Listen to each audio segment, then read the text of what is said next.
नमस्कार दोस्तों, agri science point के ऑनलाइन प्लेटफॉर्म पे आपका एक बार फिर से स्वागत, अभिनंदन। मित्रों, पिछली क्लास में हमने ट्रांसक्रिप्शन के बारे में बात की थी और ट्रांसक्रिप्शन का कुछ हिस्सा हमने कर लिया था, जैसे कि प्रोकैरियोटिक सेल्स के अंदर ट्रांसक्रिप्शन किस प्रकार से होता है। आज हम बात करेंगे भी यूकैरियोटिक सेल के अंदर ट्रांसक्रिप्शन जो है वो प्रोकैरियोटिक सेल से डिफरेंट कैसे है। तो स्टार्ट करते हैं। तो एक तो मेजर डिफरेंस क्या है अभी ट्रांसक्रिप्शन में। Transcription in prokaryotic cell, prokaryotic cell. देखो, ट्रांसक्रिप्शन इन प्रोकैरियोटिक सेल के अंदर पहली बात तो हम ये लिखेंगे भी यह केंद्रक में यानी न्यूक्लियस में संपन्न होता है। भी कहां संपन्न होता है? केंद्रक में, या हम कह दें न्यूक्लियस के अंदर, अकर्स इन न्यूक्लियस। और प्रोकैरियोटिक की बात करें तो वो भाई साइटोप्लाज्म में होता है, जबकि प्रोकैरियोटिक सेल में क्या होता है? साइटोप्लाज्म यानी कोशिका द्रव्य में संपन्न होता है। तो ये आ गया मेजर डिफरेंस। ये भी आपसे डायरेक्ट पूछ सकता है भी ये होता कहां पे है। और एक चीज और ध्यान रखना, प्रोकैरियोटिक सेल में, प्रोकैरियोटिक जो सेल होती है, प्रोकैरियोटिक सेल में ट्रांसक्रिप्शन एंड ट्रांसलेशन दोनों एक साथ देखे जा सकते हैं। भी दोनों एक साथ, क्योंकि प्रोकैरियोटिक सेल में ये कहां होना है? ये साइटोप्लाज्म में होना है। और साइटोप्लाज्म के अंदर जैसे ही नया आरएनए बनेगा, वो नया आरएनए जो है वो हाथों हाथ प्रोटीन बनाना शुरू कर देगा। यानी ट्रांसक्रिप्शन और ट्रांसलेशन दोनों देखे जा सकते हैं। पर यूकैरियोटिक में ऐसा नहीं होता। भी यूकैरियोटिक सेल में ऐसा नहीं होता, क्योंकि ट्रांसक्रिप्शन जो है वो न्यूक्लियस में होगा और ट्रांसलेशन जो है वो साइटोप्लाज्म यानी कोशिका द्रव्य में होगा। तो ये ध्यान रखना है डिफरेंस। अब बात करते हैं ये जो यूकैरियोटिक ट्रांसक्रिप्शन है, यूकैरियोटिक सेल में ट्रांसक्रिप्शन है। बाकी तो चलो ठीक है। इसके अंदर आपको मैं बता दूं भी 3 तरह के आरएनए पॉलीमरेज होते हैं। आरएनए पॉलीमरेज फर्स्ट, ये क्या बनाएगा? अभी ये आरआरएनए बनाएगा। क्या बनाएगा? आरआरएनए। आरएनए पॉलीमरेज सेकंड जो है ये एचएनआरएनए बनाएगा, और एचएनआरएनए से एमआरएनए बनेगा। जबकि प्रोकैरियोटिक में ऐसा कुछ नहीं था। एक ही आरएनए पॉलीमरेज एक ही सभी प्रकार के एमआरएनए बना सकता है, और वो एमआरएनए सभी प्रकार की प्रोटीन भी बना सकता है। परंतु यहाँ पे ये एक एमआरएनए एक स्पेशल टाइप की ही प्रोटीन बना सकता है। दूसरे प्रकार की प्रोटीन चाहिए तो हमें अलग एमआरएनए बनाना पड़ेगा। और एक होता है RNA polymerase third. RNA polymerase third जो है ये भैया टीआरएनए बनाता है। अब हमें बाकी का काम सेम है, हमें ये प्रोसेसिंग समझनी है। एचएनआरएनए से एमआरएनए कैसे बनेगा, इस प्रोसेसिंग से भी हमें क्वेश्चन वो पूछ सकता है। जैसे मान लो इस प्रकार से स्ट्रैंड है और 3 to 5 है, 3 से 5, और ये 5 से 3 है। ये मैंने आपको पहले ही बता दिया था भी 3 से 5 वाला स्ट्रैंड जो है टेम्पलेट स्ट्रैंड है, उससे एमआरएनए बनने वाला है। तो भाई अगर हम बात करें तो जब एमआरएनए बनना होता है तब ये एक स्ट्रैंड जो हट जाता है कुछ समय के लिए, और इसकी जगह नया एमआरएनए बनने लगता है इस प्रकार से, और नया ये एमआरएनए बाहर आने लगता है। इसमें कई जगह पर एक्सोन होते हैं और कई जगह पर इंट्रोन होते हैं। इस चीज का ध्यान रखना आपको। जैसे मैंने ये लाइनिंग खींची है, ये मान लो एक्सोन है। क्या है? एक्सोन है। और ये जो ब्लैंक जगह मैंने छोड़ दी, ये है मान लो इंट्रोन। ये क्या है? इंट्रोन है। एक्सोन जो है ये फंक्शनल यूनिट है, काम की यूनिट है, क्रियात्मक है, काम की चीज है भाई। ये फंक्शनल है यानी क्रियात्मक है, जबकि इंट्रोन जो है ये कोई काम का नहीं है, नॉन फंक्शनल है। इसका एमआरएनए के अंदर कोई भी यूज नहीं है, नॉन फंक्शनल है, अक्रियात्मक है।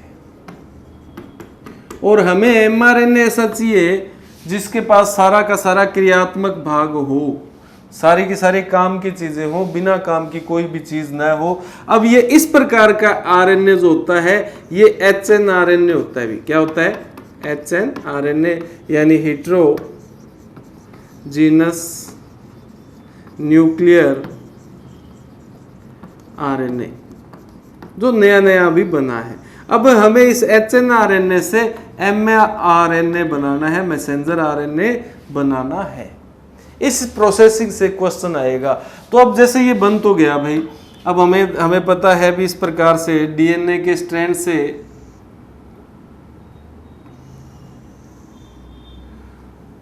आरएनए जो है वो बन रहा है और बनकर बाहर भी आ रहा है और बनकर बाहर भी आ रहा है, जिसके अंदर एक्सोन है और इंट्रोन है। अब हमें इसको एमआरएनए में कन्वर्ट करना है। 3 काम करने पड़ेंगे बच्चों। फर्स्ट काम जो है वो है कैपिंग, कैपिंग, टोपी लगाना, टोपी लगाना, ठीक है। और इसके टोपी लगती है बच्चों MgPP की। ये लोगों जी टोपी लगा दी और ये टोपी लगी है MgPP, मेथाइल गुआनोसिन ट्राइफॉस्फेट। और एक काम होगा इसके पूंछ लगाना, जो इसका पिछला हिस्सा है यहाँ पे पूंछ लगेगी, पूंछ लगाना यानी टेलिंग, पूंछ लगाना, टेलिंग। और ये पॉलीएडेनाइलेट की लगती है बच्चों, पॉलीएडेनाइलेट, इसकी पूंछ लगती है। और ये दोनों MgPP कैप और टेल जो दोनों हैं ये सुरक्षा प्रदान करते हैं। क्या करते हैं? सुरक्षा प्रदान, प्रोवाइड प्रोटेक्शन, प्रोवाइड प्रोटेक्शन,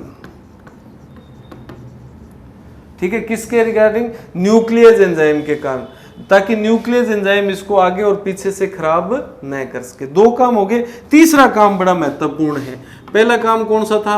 हमने किया कैपिंग, ठीक है। तो ये कैप लगती है 3 प्राइम पर, सॉरी 5 प्राइम पर।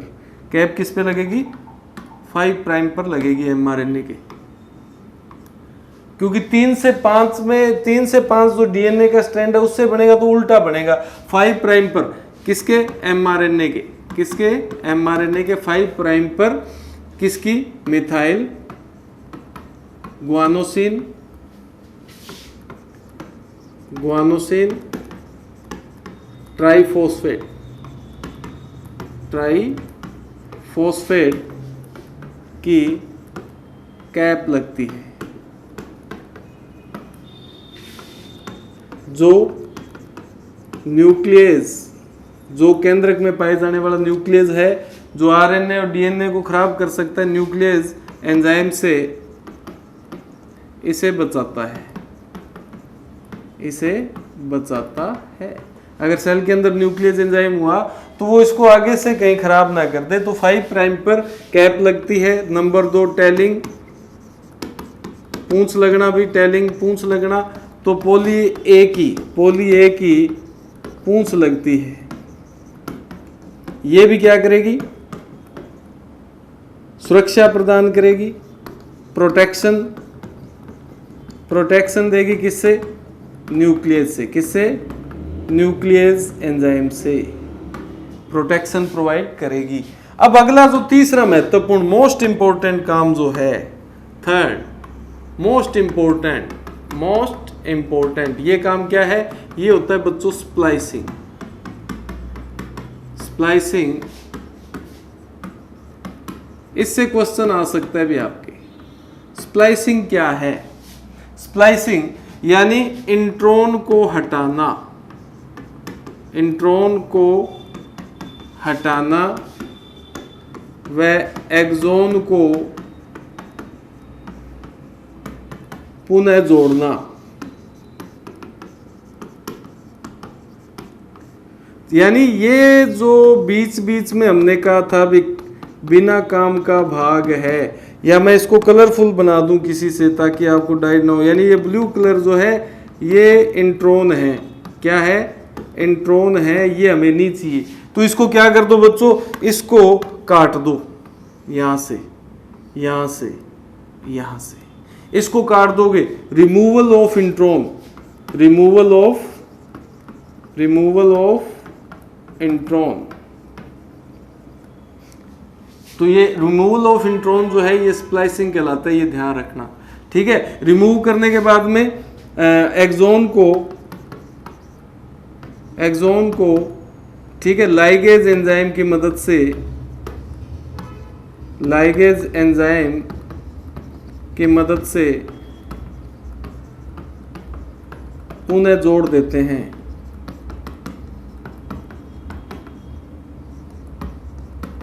Axon are attached by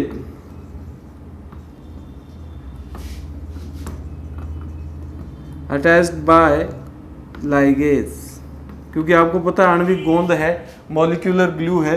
तो अगर इसके इंट्रॉन हटा देंगे तो बच्चों हमें इस प्रकार की स्ट्रक्चर दिखाई देगी जिसके अंदर सारे के सारे एक्सॉन होंगे, इंट्रॉन नहीं होगा। और साथ में इसके आगे तो एक कैप लगी होगी किसकी, Mg+p की, और एक इसके बच्चों पूंछ लगी होगी किसकी, पोली ए की।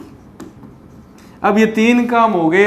ये तीन काम होने के बाद जो ये आपको दिखाई दे रहा है बच्चों, ये mRNA है, मैसेंजर RNA है। और हमें यही चाहिए, हमें इंट्रॉन नहीं चाहिए, हमें इसके आगे कैप चाहिए और पीछे पूंछ चाहिए ताकि इसको कोई भी नुकसान न पहुंचा सके। और इसके पास सिर्फ और सिर्फ फंक्शनल क्रियात्मक भाग होना चाहिए, काम का भाग होना चाहिए, बिना काम का भाग नहीं होना चाहिए। ठीक है, तो भाई स्प्लाइसिंग में दो एंजाइम काम आते हैं। स्प्लाइसिंग, एक तो इंट्रॉन को काटने के लिए, रिमूवल ऑफ इंट्रॉन बाय स्नप्स, ये एक एंजाइम है बच्चों। क्या है? एंजाइम है। स्नप्स के द्वारा, इसको ऐसे लिखते हैं स्नप्स, एंजाइम द्वारा काटा जाता है इसे, या इसको ऐसे भी लिख सकते हैं SNRNAsP, small nuclear RNA protein से मिलकर बना ये एक एंजाइम है जो इंट्रॉन को काट सकता है। और एक्सॉन को वापस जोड़ने का काम कौन करेगा? लाइगेज। ये मैंने आपको पहले ही बता दिया, एक्सॉन को जोड़ेगा, जोड़ता है। ठीक है बच्चों, तो इस प्रकार से हमारे पास एक फाइनल स्ट्रक्चर आ गई जिसे हम बोलते हैं mRNA। ठीक है, मैसेंजर RNA। इसी प्रकार ये जो है ट्रांसक्रिप्शन पूरा होता है। परंतु बच्चों mRNA जो बना है, DNA से जो mRNA बना है, इसके ऊपर आपको पता है नाइट्रोजनस बेस होंगे। क्या होंगे? नाइट्रोजनी क्षार होंगे, जैसे UUU, AUG, AUU, UUA, इस प्रकार से। ठीक है, क्योंकि ये बनेंगे तो उससे DNA से, तो DNA के उल्टे क्रम बनेंगे। तो ये जो बन रहे हैं इन्हें हम बोलते हैं आनुवांशिक कूट। क्या बोलते हैं? आनुवांशिक कूट या जेनेटिक कोड। जेनेटिक कोड इनको हम बोलते हैं, जो mRNA के ऊपर जो नाइट्रोजनी क्षार है जिन पर पाए जाते हैं, इनको जेनेटिक कोड बोलते हैं। और ये जेनेटिक कोड जो है ये किसी न किसी अमीनो अम्ल को कोड करेंगे। किसको? अमीनो अम्ल को कोड करते हैं, यानी ये अमीनो अम्लों को जोड़ेंगे या किसी मदद से जुड़वाएंगे, तो ये जिस प्रकार का कोड होगा उसी प्रकार का अमीनो अम्ल जुड़ता जाएगा और प्रोटीन बन जाएगी। तो डीएनए ने जिस प्रकार की प्रोटीन चाहिए, डीएनए को चाहिए, उसने उस क्षेत्र से एमआरएनए का निर्माण किया है जिस पर ये कोड होंगे। इनके बीच में कोई फालतू का कोड आ गया जिसे हम इंट्रॉन बोलते हैं, उसको हटा दिया जाएगा और बाकी काम के कोड रख लिए जाएंगे। ये जेनेटिक कोड जो है बच्चों 64 होते हैं। इसको इस प्रकार से UCAG,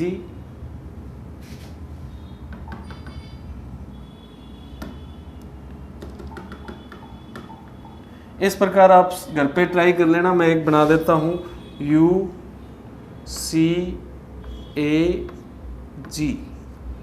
ऊपर लिख दो UCAG, इधर लिख दो UCAG, 4 बार लिखना है UCAG और UCAG।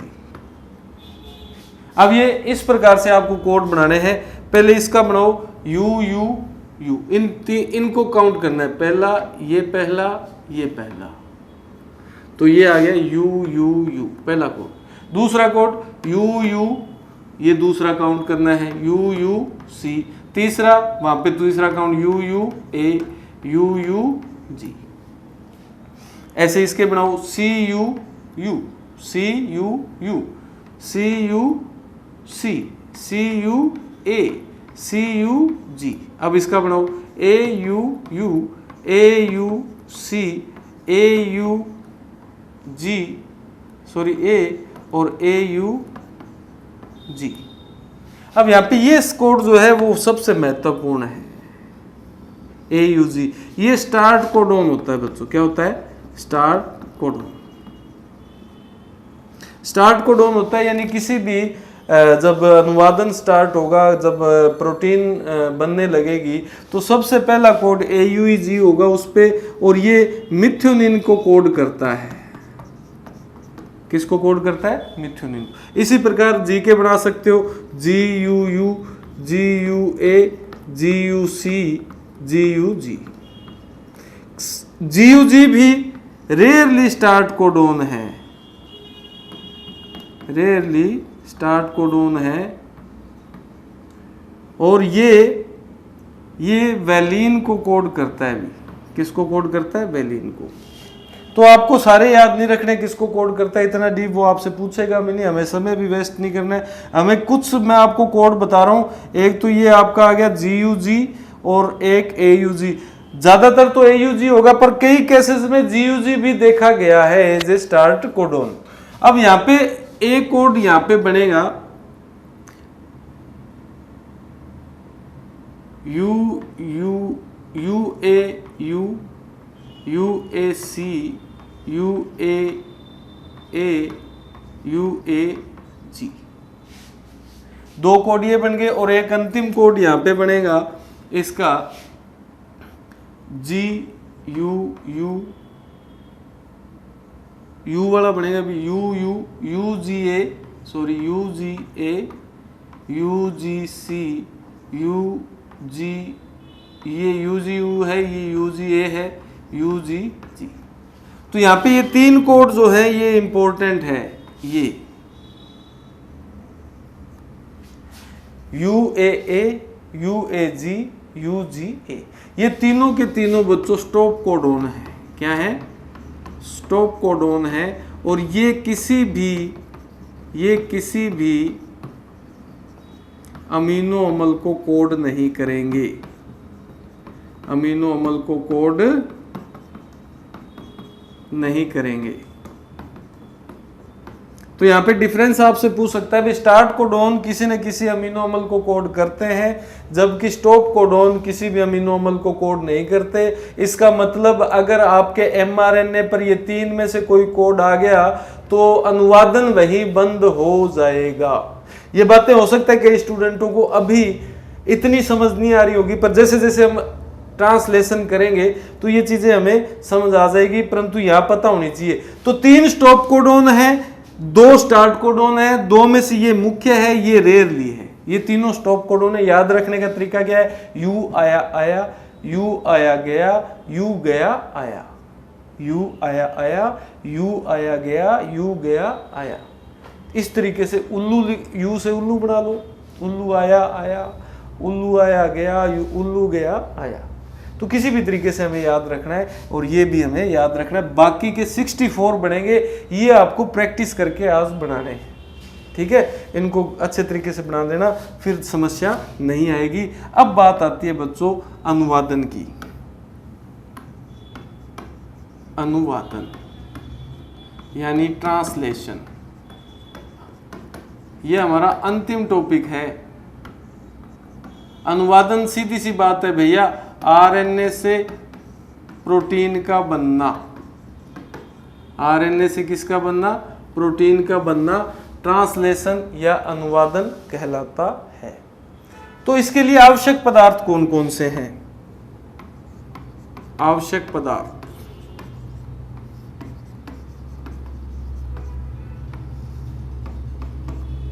आवश्यक पदार्थ कौन कौन से हैं?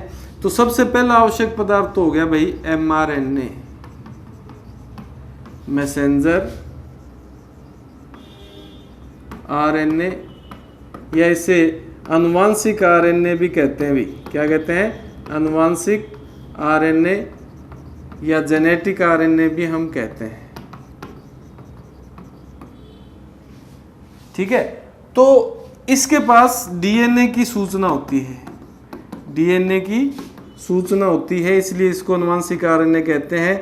In the form of genetic code, क्योंकि ये जेनेटिक कोड जो है डीएनए ने इसको निर्धारित किए, इसलिए इसके पास जेनेटिक कोड के रूप में, आनुवांशिक कूट के रूप में इसकी डीएनए की सूचना ये रखता है, आनुवांशिक कूट के रूप में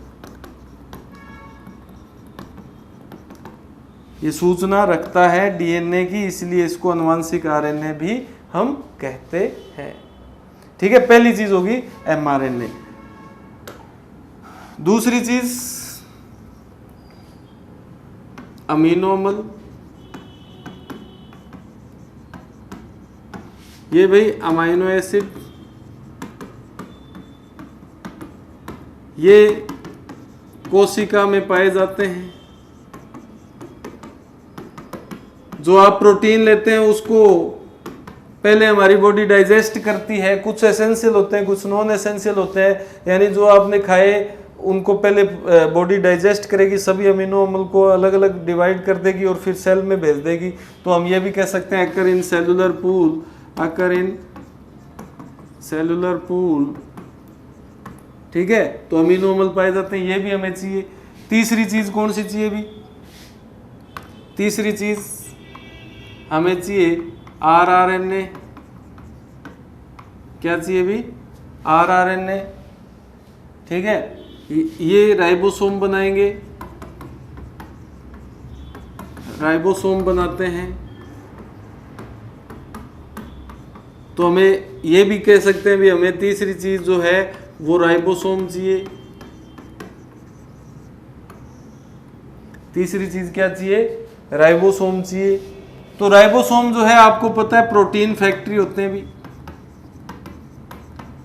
प्रोटीन फैक्ट्री होते हैं। अगर सेल वाली क्लास नहीं देखी तो उसको दोबारा देख लेना, क्योंकि सेल जो है सबसे महत्वपूर्ण है, इसलिए सबसे पहले सेल पढ़नी जरूरी है।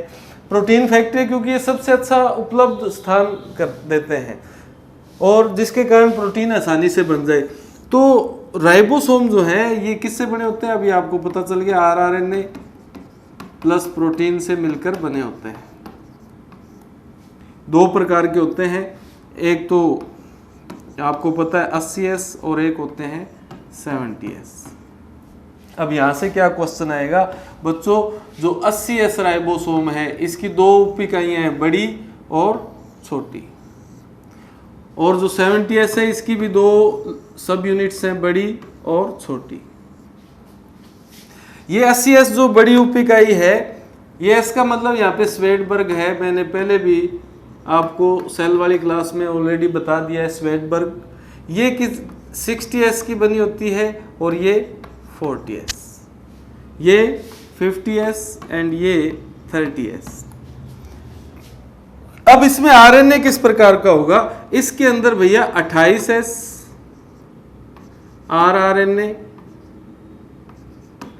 प्लस 5.8S प्लस 5S, 3 प्रकार के आरएनए होंगे। और ये जो 40 यूनिट्स है इसके अंदर 18S rRNA होता है, 18S rRNA। आपसे डायरेक्ट पूछेगा भी 40S सब यूनिट में कौन सा rRNA होता है, तो 18S rRNA होता है। ये क्वेश्चन कई बार आए हैं। इसके अंदर भाई, इसके अंदर 23S प्लस 5S और 30S जो है इसके अंदर 16S rRNA, 16S rRNA होता है। डायरेक्ट क्वेश्चन आता है, ध्यान से देख लेना, ठीक है, सही होना चाहिए। ये पूछेगा 30, क्विज देखोगे तो क्विज में भी ये क्वेश्चन आपको मिलेगा। तो ये आपको बेनिफिट है भी। अब यहाँ पे आप पढ़ रहे हैं तो क्विज इसलिए साथ में मैं डाल रहा हूँ ताकि आपको पता लग जाए भी इससे किस प्रकार के क्वेश्चन एग्जाम में आ सकते हैं, ठीक है। अब हम बात करेंगे भी ये एक्चुअल में दिखते कैसे हैं। तो भाई राइबोसोम जो है इस प्रकार की एक संरचना है, इन दोनों के बीच के अंदर mRNA फंसता है, एसोसिएशन जिसको बोलते हैं, मैग्नीशियम जिसके लिए आवश्यक होता है। और इसके बीच में बच्चों इस प्रकार से टनल होती है और इसकी 3 साइटें होती हैं, ए, पी और ई। ए है एक्सेप्टर साइट जहां पे टीआरएनए आएगा, पी है पेप्टाइडल साइट जहां पे अमीनो अम्ल छूटेंगे, और ई है एग्जिट साइट जहां से टीआरएनए निकल जाएगा। यानी सबसे पहले टीआरएनए यहाँ आएगा, फिर यहाँ आएगा, फिर यहाँ से निकल जाएगा। पर जब यहाँ आएगा तो वो अपना अमीनो अम्ल छोड़ते हुए जाएंगे। तो इस प्रकार ये अमीनो अम्ल जुड़ते जाएंगे और प्रोटीन का निर्माण हो जाएगा। अब ये धीरे धीरे समझ आएगी सारी चीजें आगे। और इसके बाद हमें कौन सी चीज चाहिए भी, इसके बाद हमें चाहिए टीआरएनए। टीआरएनए जो होता है बच्चों ये ट्रांसपोर्ट आरएनए कहलाता है या ट्रांसफर आरएनए कहलाता है। ये क्या काम करता है, यह अमीनो अम्लों का परिवहन करता है भी, अमीनो अम्लों का परिवहन करता है, ट्रांसपोर्टेशन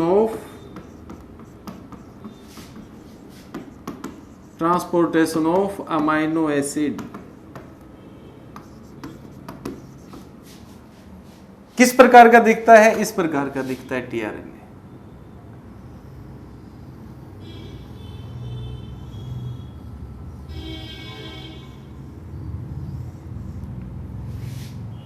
अब इसमें कुछ साइट्स हैं, ये साइट जो है ये कहलाती है डीएचयू आर्म, डीएचयू भुजा। ये कहलाती है टी साइसी लूप, टी साइसी लूप। ये वेरिएबल आर्म है, ये अमीनो अम्ल बंधन स्थल है, amino acid binding site, amino अम्ल बंधन स्थल भाई, अमीनो अम्ल बंधन स्थल। और ये जो है ये एंटीकोडोन है, एंटीकोडोन साइट है।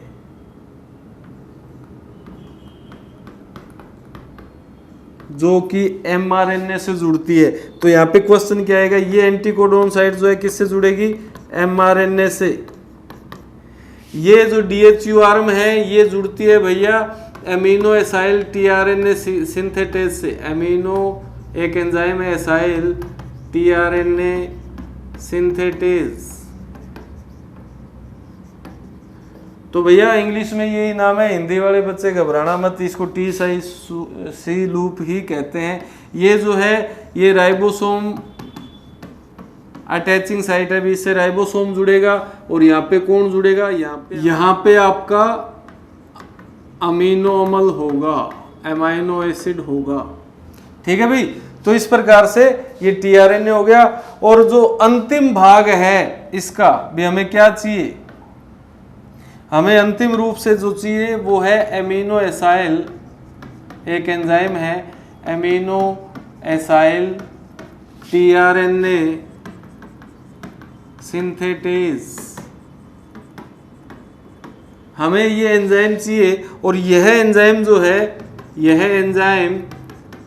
एंजाइम अमीनो एसिड को टीआरएनए से जोड़ने का काम करता है। किस प्रकार करता है वो भी हम देख लेंगे। तो ये एंजाइम भी इंपॉर्टेंट है, ये क्वेश्चन भी आपके आ सकता है बच्चों, ध्यान रखना। अब हम देखते हैं प्रक्रिया क्या रहने वाली है, प्रोसेस क्या है अभी, प्रोसेस ऑफ ट्रांसलेशन, ठीक है, अनुवादन की प्रक्रिया, अनुवादन की प्रक्रिया। तो सबसे पहले क्या होगा, एक्टिवेशन ऑफ एमाइनो एसिड, पहला प्रोसेस जो है एमाइनो एसिड, ठीक है, अमीनो अम्लों का सक्रियण, अमीनो अम्लों का सक्रियण होगा। किस प्रकार से, एमाइनो अम्ल होंगे प्लस ये हमारा एंजाइम होगा, कौन सा, एमिनो एसाइल टीआरएनए सिंथेटेज, साथ में एटीपी चाहिए, मैग्नीशियम चाहिए, ये क्या करेगा, एक कॉम्प्लेक्स बना देगा AAEMP, ठीक है, प्लस पायरोफॉस्फेट अलग निकल जाएगी, ठीक है। तो ये कॉम्प्लेक्स, इसका नाम क्या है अभी, एमिनो एसाइल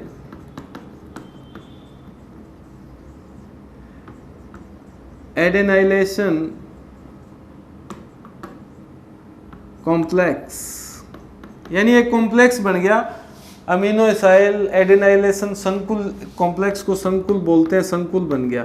तो इस प्रकार ये अमीनो अम्ल अब टीआरएनए से जुड़ने के लिए तैयार हो गए। अब जुड़ेंगे कैसे ये देखते हैं। तो दूसरा प्रोसेस जो है वो है charging of tRNA, charging of tRNA, यानी अब हमने अमीनो अम्लों को टीआरएनए से जोड़ना है, तो इसको लिखेंगे टीआरएनए का आवेशन, टीआरएनए का आवेशन। अब ये जो कॉम्प्लेक्स है, ये एमपी कॉम्प्लेक्स जो है, ये टीआरएनए के जब संपर्क में आएगा तो बच्चों अमीनो अम्ल तो किससे जुड़ जाएंगे, टीआरएनए से जुड़ जाएंगे, और ये एंजाइम अलग हो जाएगा। यानी इस एंजाइम ने कुछ नहीं किया, अमीनो अम्ल को टीआरएनए से जोड़ दिया। तो ये हो गया टीआरएनए के साथ अमीनो अम्ल जुड़ गए, ये हो गया अमीनो अम्लों का टीआरएनए की चार्जिंग या टीआरएनए का आवेशन। अब आगे क्या होगा, अब देखो प्रोसेस बड़ा सिंपल सा है। ये लार्ज सब यूनिट है राइबोसोम की, ये स्मॉल सब यूनिट है, इसके बीच में आपका एमआरएनए आ गया। अब मैं बात करूं भी, यहां पे स्टार्ट कोड होगा AUG, यहां पे मान लो कोई है GUG, यहां पे है GAG, और यहां पे है UAA। अब ये कोड जो है, ये एक ऐसे मान लो भी ये कोई जैक है मोबाइल फ़ोन का, एंड्रॉयड का जैसे अलग होता है, सी टाइप अलग, एप्पल का अलग, पतली पिन, बड़ी पिन, इस प्रकार से ये पिन, ये जैक हैं, और इन जैक में वो पर्टिकुलर पिन लगेगी, और वो पिन जो है किसके पास है, टीआरएनए के पास है। किसके पास है, टीआरएनए के पास है। यहाँ पे ये पिन है, 3 कोड लगे होंगे। अब AUG का उल्टा क्या होगा, यहाँ पे A से कौन जुड़ता है अभी, आरएनए में, एडेनिन से थाइमिन या यूरेसिल, तो इसमें यूरेसिल होता है, यूरेसिल से एडेनिन और गुआनिन से साइटोसिन। ये पिन है, ये सिर्फ इसी जैक के अंदर लगेगी, ठीक है। ये पिन है जो इसी जैक में लगेगी और किसी जैक में इसमें नहीं लगेगी। अब जिसके पास UAC है, हमने कहा था भी AUG स्टार्ट कोडोन और मिथ्योनिन को जोड़ता है, तो इसका मतलब जिसके पास UAC है इसके पास जो अमीनो अम्ल होगा वो मिथ्योनिन होगा। ये भाई साहब यहां आएंगे, ये अपनी पिन फंसाएंगे और पिन फंसाएंगे, तो जैसे ये पिन फंसेगी तो ये अपना मिथ्योनिन यहाँ छोड़ जाएगा, छोड़ के ये ई साइड जो होती है यहाँ से ये tRNA जो है ये बाहर निकल जाएगा। अब दूसरा जैक कौन से GUG है। GUG जो होगा बच्चों, GUG का उल्टा क्या होगा, यहाँ पे कौन सी पिन होगी, यहाँ पे G से कौन जुड़ता है, साइटोसिन, U से एडेनिन, फिर G से साइटोसिन, यानी GUG वेलाइन को कोड करता है, तो यहाँ पे वेलाइन होगा बच्चों। ये भाई साहब अब आएंगे, ये यहाँ पे अपनी पिन फंसाएंगे और यहाँ पे कौन सा अमीनो अम्ल छोड़ गए, वेलाइन। GAG जो है ये ग्लूटेमिक, इसके लिए भी एक tRNA होगा, यही घूम रहा होगा कहीं, जिसके पास क्या होगा, G की जगह G से कौन जुड़ेगा, साइटोसिन, A से यूरेसिल और फिर G से साइटोसिन। अब इसके पास ग्लूटेमिक होगा, सब निर्धारित है, ये कोड जो है किसी न किसी अमीनो अम्ल को कोड करते हैं, मैंने बताया। अब ये तीसरा नंबर इसका लगेगा, ये जाएगा तो ये अपना ग्लूटेमिक, इसको मान लो ग्रीन कलर से लिख देते, तो ये ग्लूटेमिक अम्ल को यहाँ छोड़ जाएगा। अमीनो अम्लों की श्रृंखला बन रही है, पी साइड जो है, जो पेप्टाइडल साइड है वो इनको जोड़ रही। अब लास्ट में कोड कौन सा आ गया, UAA, U आया, स्टॉप कोडोन है, ये किसी भी अमीनो अम्ल को कोड नहीं करेगा, तो इसके लिए कोई भी tRNA नहीं बना है जिसके पास ये पिन हो। ये ऐसा जैक है जिसपे कोई भी पिन नहीं लगती। अब जैसे ही इसका नंबर आएगा, कोई tRNA नहीं आएगा, तो ये चेन टूट गई अमीनो अम्लों की। ये तो लास्ट कोड है, स्टॉप कोडोन है, जैसे ही ये कोडोन आ जाएगा तो ये चेन टूट जाएगी और ये बाहर निकल जाएंगे तीनों के तीनों अमीनो अम्ल। अब 3 हो, यहाँ पे 5 हो, यहाँ पे 10 हो, और ये भैया श्रृंखला तो बन गई अमीनो अम्लों की। ये टनल है, ये क्या है, टनल है। इस टनल गुफा के अंदर से ये अमीनो अम्ल बाहर आ जाएंगे और अमीनो अम्लों की श्रृंखला कहलाती है प्रोटीन। क्या कहलाती है बच्चों, प्रोटीन। तो देखो भाई, ये mRNA है, ये दोनों राइबोसोम के बीच में आ जाएगा। सबसे पहला कोड जो है AUG होगा, जिसको UAC वाला tRNA यहाँ पे आएगा। ये पहले चला जाएगा तो इसकी पिन फंसेगी नहीं, तो ये जाएगा, जा भी गया तो ट्राई करेगा, पिन नहीं फंसेगी तो वापस आ जाएगा। इसकी यहाँ तो पिन इसी की फंसने वाली है। और जिसके पास UAC होता है उसके पास मिथ्योनिन अमीनो अम्ल होता है। इनको जोड़ा किसने, अमीनो एसाइल tRNA सिंथेटेज ने। अब ये राइबोसोम के पास हमने बात की भी, ये यूनिट mRNA से जुड़ेगी। DHURM जो है ये यहाँ से अमीनो एसाइल tRNA सिंथेटेज जुड़ेगा, तो वो यहाँ पे अमीनो अम्ल जोड़ेगा। ये जो साइट है ये राइबोसोम की साइट है, ये राइबोसोम पे आके चिपकेगी। तो इस प्रकार से ये आएगा, अपना अमीनो अम्ल छोड़ता जाएगा, चलता जाएगा, ये श्रृंखला चलती जाएगी। तो इसी में भी हम ये कह सकते हैं भी इनिशिएशन होगा, प्रारंभन होगा स्टार्ट कोडोन के द्वारा, इलोंगेशन होगा, दीर्घीकरण होगा, अगले कोडोन जो mRNA के वो अमीनो अम्ल जोड़ेंगे। फिर टर्मिनेशन होगा स्टॉप कोडोन के द्वारा। तो स्टॉप कोडोन 3 है, स्टार्ट कोडोन 1 है, एक रेयरली हो सकता है, बाकी के कोड किसी न किसी अमीनो अम्ल को कोड करते हैं। तो इस प्रकार से बच्चों प्रोटीन बनती जाती है। ठीक है भी, उम्मीद करता हूँ ये क्लास आपको अच्छी लगी होगी, समझ आई होगी। कोई भी डाउट हो तो आप डाउट सेक्शन में मेरे से बात कर सकते हैं, मेरे से आके मैसेज के द्वारा भी मेरे से पूछ सकते हैं, बेझिझक, विदाउट एनी हेजिटेशन। ठीक है बच्चों, तो नेक्स्ट क्लास में नेक्स्ट टॉपिक के साथ मिलेंगे। ये चैप्टर हमारा यहाँ पे कंप्लीट होता है। धन्यवाद, नमस्कार।